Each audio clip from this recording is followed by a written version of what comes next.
This is the fourth video in hydrocarbons. Last video we started with the preparation of alkanes where we have discussed how to prepare alkanes from unsaturated hydrocarbon using the reduction of alkene, reduction of alkyne from carboxylic acid by using decarboxylation method and Gibbs electrolytic method. In this video we are going to discuss the preparation of alkane by reduction of carboxylic acid and from alkyl halide by using these four methods. So we will discuss one by one. So first we will take the reduction of carboxylic acid. Reduction means removal of oxygen or addition of hydrogen.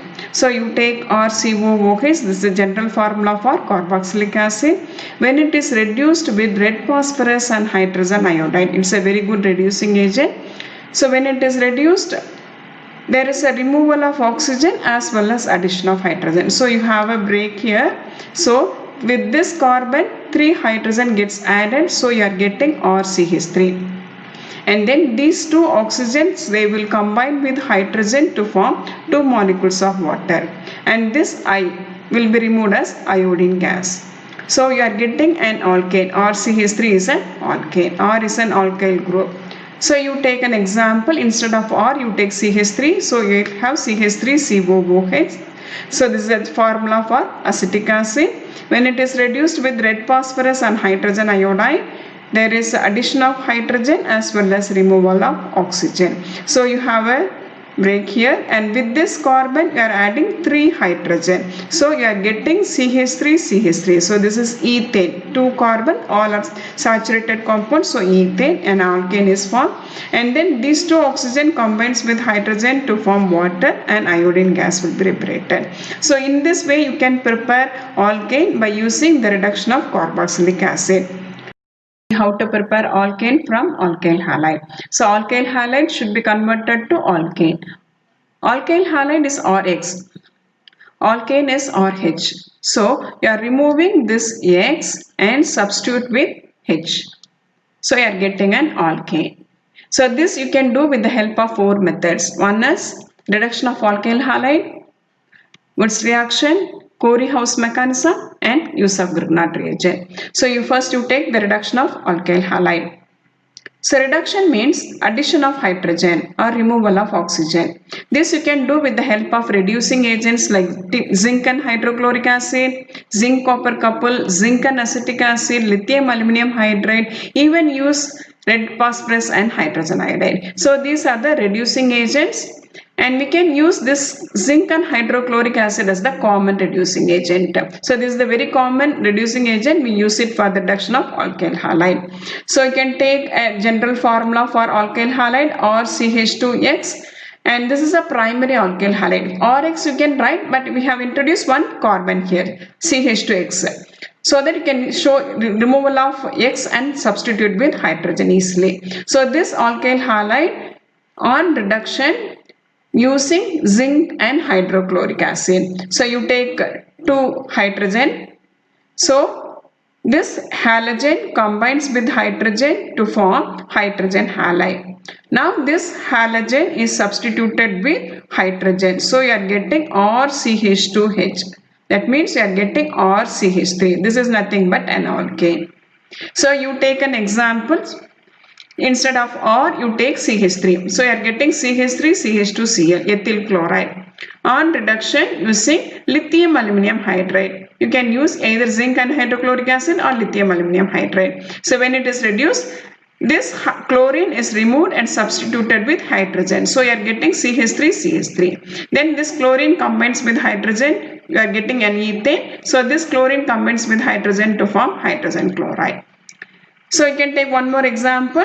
So you take CH3Cl. So we don't have CH2, only R is replaced by CH3. So this is methyl chloride on reduction using zinc and hydrochloric acid. So what will happen? This chlorine combines with hydrogen to form hydrogen chloride, and then this chlorine is substituted with hydrogen. So you are getting CH3H. That means CH4. So we call this as methane. So you are getting an alkane by reduction of alkyl halide by using any one reducing agents. So commonly we use zinc and hydrochloric acid. So next we will go to Wurtz reaction. Here we have to take an alkyl halide and another alkyl halide, treat it with sodium. So you take 2 sodium in the presence of dry ethers. So what will happen? There is a removal of sodium halide. Now 2 NaX you will be getting, and this R combines with this R. So you are getting RR. This is nothing but alkane. So R is nothing but an alkyl group. So if you are taking CH3, you will be getting CH3 single bond CH3. Ethane you will be getting. So here you have to take alkyl halide treated with sodium in the presence of dry ether. There is a removal of sodium halide. So you are getting an alkane. Now you take an example. Instead of R, you take CH3, XCl. So you take CH3Cl. So this is methyl chloride. You take another methyl chloride, CH3Cl, on treatment with sodium. So there is a removal of sodium chloride. So like this, there is a removal of sodium chloride. In the presence of dry ether, sodium chloride is removed and you are getting CH3 single bond CH3. So this is nothing but ethane. So here we are getting an alkane with even number of carbon atoms. Here we have taken 1, but we are getting an alkane with 2. Similarly, if you take CH3, CH2Cl, then here also CH3, CH2Cl, then you will be getting an alkane with 4 carbon atoms. That is butane you will be getting. So in this Wurtz reaction, we are getting an alkane with even number of carbon atoms. So what are the conditions we have to use here? So one is, this method is suitable for preparing symmetrical alkane because we are going to use only one type of alkyl halide. So either you can use CH3Cl. If you use, you are getting ethane. If you use CH3, CH2Cl, you will be getting butane. If you use propyl chloride, CH3, CH2, CH2Cl and propyl chloride, then you will be getting alkane with 6 carbon atoms. So you are going to use only one type of alkyl halide so that you will be getting a symmetrical alkane. That means you will be getting an alkane with even number of carbon atoms.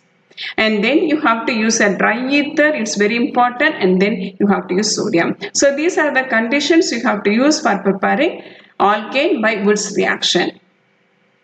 Suppose if you use a different alkyl halide, for example, if you 2 different alkyl halides are used. For example, you take CH3Br, methyl bromide, and then CH3CH2Br, ethyl bromide. If you use, then in the presence of dry ether, you will be getting 3 different products. Here, this CH3Br combines with another CH3Br to form ethane and sodium bromide. If you take this one, ethyl bromide combines with another ethyl bromide, then it will form CH3, CH2, CH2, CH3. Alkane with 4 carbon because here we have 2 carbon. So we are getting an alkane with 4 carbon, that is butane with sodium bromide. Suppose this CH3Br combines with this CH3CH2Br, then you will be having totally 3 carbon atoms. So you are getting an alkane with 3 carbon, CH3CH2CH3, that is propane with sodium bromide. So there is a probability of getting this ethane if methyl bromide meets with methyl bromide, butane if ethyl bromide meets with ethyl bromide, and propane if methyl bromide meets with ethyl bromide. So there is a mixture of products formed if you use different alkyl halides. So not only one alkyl halide, you will be getting a mixture. So ethane, propane, butane, all the 3 alkanes you will be getting if you use different alkyl halides like methyl bromide and ethyl bromide. So if you use only one type of alkyl halide, only one alkane, but even number of, that is an alkane with even number of carbon atoms you will be getting. So this Wurtz reaction is very suitable for preparing only symmetrical alkane. We have to use only one type of alkyl halide, only then it will be very useful.